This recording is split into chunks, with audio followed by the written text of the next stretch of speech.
सम्मेलन में भाग लिया और झारखंड की सभी 14 लोकसभा सीट को जीतने का दावा किया।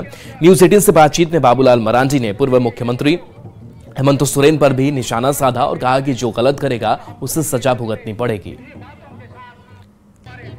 हमारे साथ इस वक्त मौजूद है झारखंड के पूर्व मुख्यमंत्री बाबूलाल मरांडी साहब, भाजपा के प्रदेश अध्यक्ष। इनसे जानना चाहेंगे, ये कल से गुमला का दौरा कर रहे हैं। गुमला के 3 विधानसभा सीटों पर ये बूथ स्तरीय कार्यकर्ता सम्मेलन में भाग ले रहे हैं। तो आप बताइए, आज लगातार आपका दौरा हो रहा है गुमला के, आप बात करें तो 3 विधानसभा का क्षेत्र है यहाँ पे, तो आप दौरा कर रहे हैं, तो कैसे जो यहाँ के जो जनता है उनको आप कन्विंस करेंगे कि बीजेपी के? देखिए, अभी तो जनता के बीच गए नहीं हैं, अभी तो कार्यकर्ताओं से संवाद कर रहे हैं, क्योंकि हमारे काम का जो रीढ़ होते हैं वो कार्यकर्ता होते हैं। कहा जा रहा है कि भाजपा जो है लगातार हमला कर रही है, चाहे वो मुख्यमंत्री को जेल भेजने का काम हो, तो इस पर क्या कहेंगे? अरे भाई, अगर कोई गलत करेंगे तो लोग रात में कहते हैं ना, जैसा करनी वैसा भरनी। आपने साहब बालू, पत्थर, कोयला, जमीन सब आपने लुटवाया। जब आप लुटवाएंगे आपके संरक्षण में, आप उस पर कोई कार्रवाई नहीं करेंगे तो आपके ऊपर एजेंसी है वो कार्रवाई करेगी। अगर हेमंत सोरेन खुद कार्रवाई की होती, गड़बड़ नहीं होता, यहाँ लूट नहीं होती, तो फिर लूटने वाले लोग जेल जाते। आज अगर लुटवाने में ही हेमंत सोरेन जी की भूमिका रही है तो आज उस आरोप में जेल में। अगर वो निर्दोष है, दोषी है, तो फिर आरोप मुक्त हो जाते कोर्ट से। झारखंड की 14 लोकसभा की सीट और लोहरदगा का जो सीट है उस पर कैसे जनता को आप करेंगे अपने पक्ष में? काहे कि लोहरदगा का भी मुद्दा रहा है, पिछले 15 सालों से भाजपा के सांसद रहे थे सुदर्शन भगत। मुख्य मुद्दा था रेलवे लाइन से, जो अभी तक पूरा नहीं है, तो उनको देख करके जनताओं में कुछ नाराजगी देखी जा रही है। देखिए, रेलवे लाइन जुड़ेगी, लेकिन समय लगता है ना कोई भी काम में, और उस कारण से कोई नाराजगी नहीं। 3 बार उनको यहाँ से सांसद बनाया है बीजेपी के, और चौथा बार भी यहाँ से सांसद समीर जी बनेंगे इस बार गुमला। हाँ, बिल्कुल गुमला रेल लाइन से जुड़ेगा, कोई दिक्कत नहीं, चिंता नहीं करने का है। तो आप देख सकते हैं हमारे साथ में मौजूद थे इस वक्त झारखंड के पूर्व मुख्यमंत्री व भाजपा के प्रदेश अध्यक्ष बाबूलाल मरांडी। इनका भी साफ साफ कहना है कि भाजपा है जो झारखंड के 14 जो लोकसभा सीट है उनको जीतने का काम करेगी, और गुमला के जो मुद्दा है खास करके रेलवे लाइन, उनको भी जब सीट में आती है तो जोड़ने का काम करेगी। रुपेश कुमार भगत, न्यूज 18 गुमला। जेएमएम महासचिव सुप्रियो भट्टाचार्य ने केंद्र सरकार पर जोरदार हमला बोला, जहां यूनिफॉर्म सिविल कोड पर सवाल उठाते हुए कहा कि क्या देश में कोई कानून नहीं है। बीजेपी पर निशाना साधते हुए उन्होंने कहा कि देश के लोग समझ चुके हैं, इन्होंने सनातन का भी अपमान किया है। प्रभु राम के भक्त आतंकित हैं और ये लोग सामाजिक न्याय की बात करते हैं। यहां का मुसलमान पिछले 10 साल में समझ गया है। 700 साल मुगल यहां साम्राज्य रहा, हिंदू खतरे में कभी नहीं रहा। 200 साल यहां पर ब्रिटिश ईसाई हुकूमत में रहा, हिंदू कभी खतरे में नहीं रहा। जब से 10 साल में हिंदुस्तान की सरकार भाजपा की बनी तो इनको हिंदू खतरे में दिखने लगे।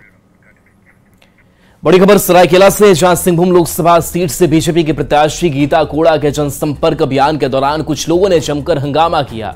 गमरिया प्रखंड के रापचा पंचायत स्थित मोहनपुर में गीता कोड़ा के कार्यकर्ताओं के साथ धक्का मुक्की और मारपीट भी की गई। जेएमएम के कार्यकर्ताओं पर मारपीट का आरोप लगा है।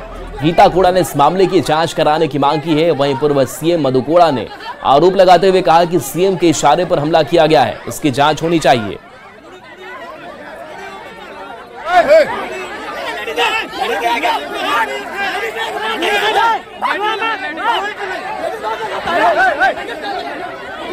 हमारे दीदी को भी बहुत चोट आई है, कपड़ा फाड़ दिया गया है। हमारे पीए को भी बहुत बुरी तरह से इन लोगों ने मारा है, बेचारा बहुत बुरी अवस्था में है। कई हमारे कार्यकर्ता हैं, गणेश जी के साथ भी इन लोगों ने मारपीट किया, क्योंकि हम लोग परमिशन लेकर के हम लोग निहत्ते थे, लेकिन जिस तरह से ये लोग आए हथियारों के साथ में, कई जगह हम लोगों की सभा को रोकने का काम किया, कई गाँव में इन लोगों ने रोकने का काम किया। जब ये लोग सफल नहीं हुए तो अब इस मोहनपुर गांव में आकर इन लोगों ने इस तरह से हमला कर दिया हम लोगों के ऊपर। झारखंड मुक्ति मोर्चा के मुख्यमंत्री के शाह पर यहाँ पर जानलेवा हमला किया गया। हमारे कार्यकर्ताओं पर, महिला कार्यकर्ताओं को बेइज्जत किया गया, मारा पीटा गया है। वो तीर धनुष और फरसा टांगी से निकाल करके वहाँ पर लोगों को घेर करके मारने का, जान से मारने का नियत से वहाँ पर लोग वहाँ पर खड़े हुए थे। चुनाव की तारीख नजदीक है और सिंहभूम का सियासी पारा चढ़ने लगा है। एक तरफ बीजेपी प्रत्याशी गीता कोड़ा है तो दूसरी ओर जेएमएम प्रत्याशी जोबा मांझी दोनों ही चुनाव मैदान में उतर चुकी हैं और जनसंपर्क के जरिए चुनावी समर को साधने की कोशिश कर रही हैं। ये रिपोर्ट देखिए।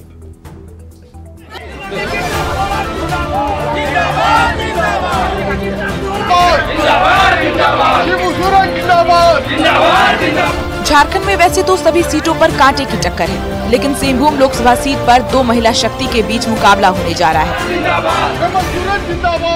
यहाँ इंडी गठबंधन की ओर से पूर्व मंत्री जोबा मांझी को प्रत्याशी घोषित किए जाने के बाद से ही यहाँ का सियासी पारा हाई हो गया।